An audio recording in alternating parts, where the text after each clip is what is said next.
10월 30일에는 십순 49발을 마쳤으며 작은 관역에도 일순 5발을 모두 마치고 각신들에게 호풍을 내렸으며 여러 신료들과 연구실을 지었고 전교하기를 태조 이성계를 일컫는 성조께서는 하늘이 내신 뛰어난 구에 활 쏘시는 솜씨가 신비의 경지에 이르렀으며 그리하여 난을 일으키는 우리들을 모조리 제거하고 100번 싸워 대업을 이룩하셨고 정조 자신 또한 천성이 활쏘기를 좋아하고 또 그것이 선업을 이어간다는 생각이 들어 젊은 시절 활쏘기를 자주 했다는 소회를 밝히기도 했습니다.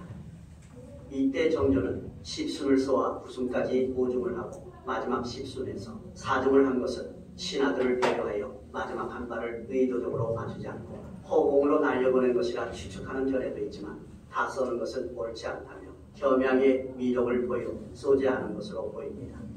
천성이 활쏘기를 좋아했던 정조는 10월에 이어 추운 겨울철에도 자주 춘당대에 나가 활쏘기를 하였다고 하는데 11월 19일에 십순 48발, 11월 21일, 22일, 23일, 25일에는 연달아 십순 49발을 마치었다고 합니다.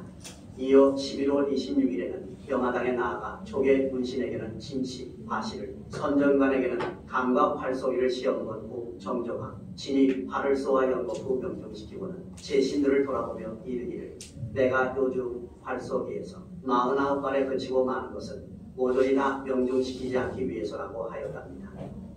12월 달에도 4일, 11일, 16일, 19일 모두 십순에 49발을 마쳤다는데 16일에 추가로 작은 부채를 매달아 놓고 5발을 쏘아 4발을 마쳤으며 19일에도 작은 관역을 쏘아 모두 마쳤고 또 공공을 관역 3, 이순에 10발을 쏘아 모두 마쳤다고 하며 22일에도 십순 49발 명중을 한 후 12월 27일에는 평소와 매우 다르게 하루 20순 100발을 쏘아 98발을 맞추었다고 하니 정조대왕은 체력도 상당히 좋았던 것으로 추측이 됩니다. 그런데 정조대왕이 활쏘기를 할 때에 아쉽게도 사거리 및 관역의 모양과 크기 등에 대한 기록을 확인할 수 없는데 참고로 임금과 신하들의 활쏘기 행사인 대사례에서는 90보거리에 가로 세로 18자 크기로 가운데 곰의 머리가 그려진 웅무관역을 사용하였고 연살의 때에도 90보거리에 9마리의 웅물 그림이 그려진 웅무관역을 사용했다는 기록을 볼 수 있습니다. 문물을 겸비했던 조선 후기의 성군 정조는 신하들에게도 문물을 갖춘 제목이 되도록 하였는데 다음에는 정조의 명령으로 열흘간 숙직을 하면서 활쏘기 연습을 해야 했던 다산 정약용에 대한 이야기를 계속하겠습니다. 모두 다 정실록에 나온 내용입니다. 그렇게 많이 활을 쓰는 겨울에도 활을 쐈고 거의 10순을 쏘다가 10월 하루는 100발을 쐈으니까 20순 굉장히 많이 쏜 거죠. 체력이 굉장히 좋았나 봐요. 정조가 1800년도에 49살에 갑자기 서거했는데 견해가 낮은 거 아니죠? 독사자인 거냐 아니냐. 정조가 일찍 죽는 바람에 다산청량에서 정조의 총애를 받다가 말 그대로 형국의 길을 걷죠. 정조가 1800년에 죽고 1801년에 신사옥이 일어나면서 천주교를 타락하는 과정에 정약궁의 큰형 죽고 둘째하고 정약궁 유배를 당하죠. 나주까지 같이 가가지고 형은 묵산도로 동생 정약용은 강진이요.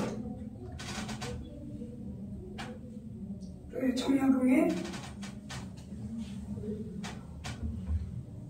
매분이든지 매분이겠죠. 이승이 그냥 최초에 세를 받은 그걸 숨겨당하고 그래도 뭐 이제 조카 정화상 조카살이 황사형 다 천주교와 관련돼가지고 많이 다뤄봐야죠.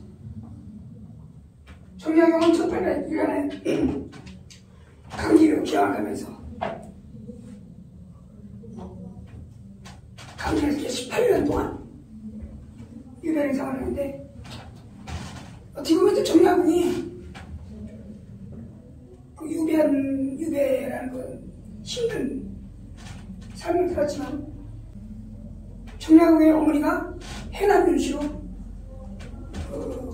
영문가문이죠. 여러분들 잘 아는 어부사시가 윤선도, 자화상을 그린 윤두수, 그분들이 해남윤씨 집안인데 강진의 유배가 있는데 보니까 해남윤씨 집안에 책이 굉장히 많이 있었대요. 한 만여 권. 그래가지고 거기서 유배 있는 동안에 독서를 엄청 많이 한 거죠.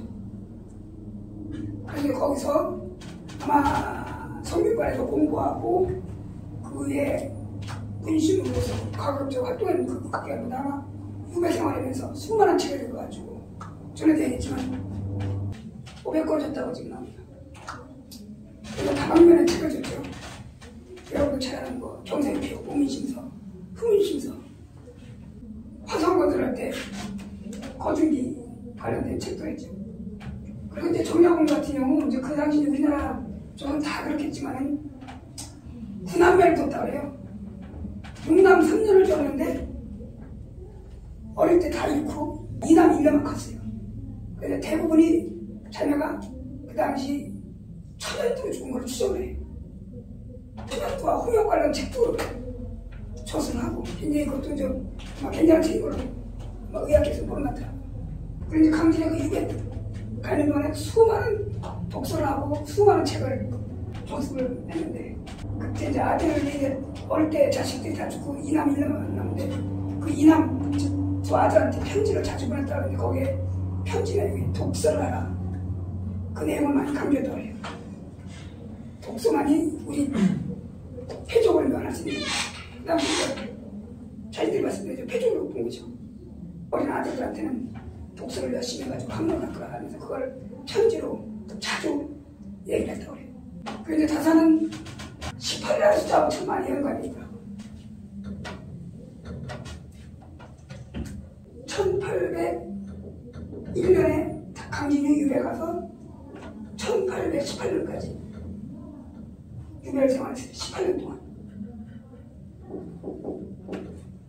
1818년에 풀려나서 고향에 칩거하는데 칩거해가지고 18년을 살다가 돌아가셨어요.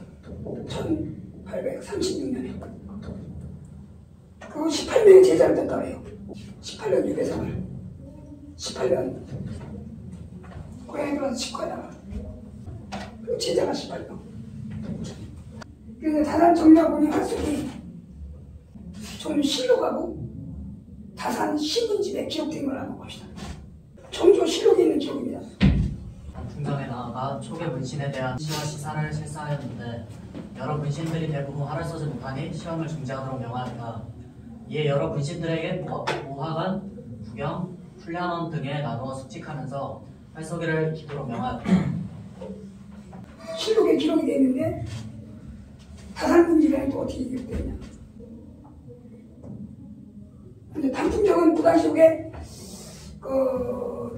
창덕궁 춘당대 옆에 있는 활자였다고 해요. 지금 현재 창덕궁에는 관덕정이라는 현판이 걸리는 정자는 지금도 아직 있어요. 아주 유일하게 남아있는데 그 당시 단풍정이라는 사실 활자 이름은 잘 안 나오고 춘당대는 아까 거기서 나왔지만 실록에 많이 기록이 나와요. 춘당대. 그럼 지금 현재 그 창덕궁 춘당지 연못판대 그 자리 같아요. 정조가 창덕궁 춘당대에서 규장각 신하들에게 활을 쏘게 하여 십순 50발을 쏘았는데 다산을 비롯한 7명이 50발 중 단 4발도 맞추지 못하자 정조는 문장은 아름답게 꾸밀 줄 알면서 활을 쏠 줄을 모르는 것은 운무를 갖춘 제목이 아니니 그대들은 구경에 머무르며 하루에 20순씩 쏘아서 매순마다 한 발씩은 마친 뒤에야 풀어주겠다고 10일간의 구경 입소를 명하였다. 얼마나 화를 못 쐈으면 그 기숙 10분만에도 기숙하면서 활쏘기 연습하라고 명령을 했겠어요. 근데 아마 추측하고 내는 18자 약 5.3m 굉장히 큰 관역이 있을 텐데 그걸 50발 써가지고 4발 못 맞춰. 그래서 못 쏜 거죠. 사자를 굽었으며 깍지는 떨어져 나가고 팔찌는 질질 끌렸으며 손가락은 부르뜨고 팔등은 부었으며 말타는 솜씨를 치투어서 보는 사람은 크게 웃지 않는 자가 같았는데 며칠이 지나자 활 시위를 당기는 솜씨가 점점 민감해져서 1순을 쏘면 3발을 맞추는 때가 많아지고 열흘쯤 지나자 4회가 다를 물어 마침내 풀려납니다. 연습을 해가지고 결국은 이제 한숨 5발 쏘면 3발은 그렇게 맞을 때가 많아요. 그래서 중요한 사실은 사회라는 표현이 나오죠. 그래서 활쏘기를 궁도 요즘 뭐 국궁 이런 말 쓰지만 사회라는 표현도 그게 더 적당하지 않나 이런 얘기를 하는 분들이 있어요. 그런데 조선시대 같은 경우는 이제 문무경전이라고 해가지고 문신들도 좀 활쏘기를 많이 권장을 했죠. 활쏘기를 형사라 하니 모두 어른과 어린이의 질서를 정하고 높고 낮음을 밝히며 분명하고 어리석음을 분별하는 것으로 백성을 가르쳐 풍속을 분득히 하였던 것. 다산 신문집의 강보 형사 사례서. 이건 이제 아마 그 남양주 지금 말하면 이제 남양주에 고향에 돌아가 있으면서 거기서 향사를 하는 걸 보고 그걸 쓴 걸로 이제 알고 있는데, 근데 향사례가 그 기록을 보면 의외로 열리지 않아가지고 임금한테 향사례를 하도록 그 독촉을 해달라고 그 지원을 하는 그런 기록도 있습니다. 지방 각 부군 현에서 향사를 하니 향사를 하도록 임금께서 좀 지시를 해라. 그걸 지금 청하는 성종 때 그런 기록들이 이제 나타나고 있는데, 향사가 이런 식으로 백성들에서 좋은 역할을 하는데, 좋은 기여를 하는데 향사를 좀 당시 물론 이제 신분사회라 그런 것도 있지만 어른과 어른이 질서를 정하고 높고 낮음을 밝히며 할 수 있는 것을 현명하고 어리석음을 분별하고 백성을 가르치고 풍속을 돋게 했다. 노노에게는 사회관상독이라고 해서 할 수 있는 것을 그 다음에 덕을 살핀다고 하죠. 맹자는 인자여사라고 해서 할 수 있는 것을 그냥 인에 이제 비교가 되는데 할 수 있는 것으로 그 다음에 덕을 살핀다. 연산군 일기에는 할 수 없는 것으로 그 다음에 댐댐이를 본다고 하는데 옛날 사람들이 할 수 없는 덕을 살피고 그 다음에 풍성을 알아내고 그런 노래인데, 오랜 역사를 가진 우리 화수교는 이런 식으로 그 유교 동문과도 발전하고 우리 생활에 또 정치에도 깊숙이 관여했던 것 같습니다. 근데 결론적으로 아쉽게도 지금은 세계화는커녕 국내 활성화 자체도 안 되고 있죠. 여러분들이 좀 더 사회 나가서 여러분들도 열심히 활동을 하고 또 여러분들이 많이 전파하면 조금은 좀 나아지지 않을까 이런 생각을 해서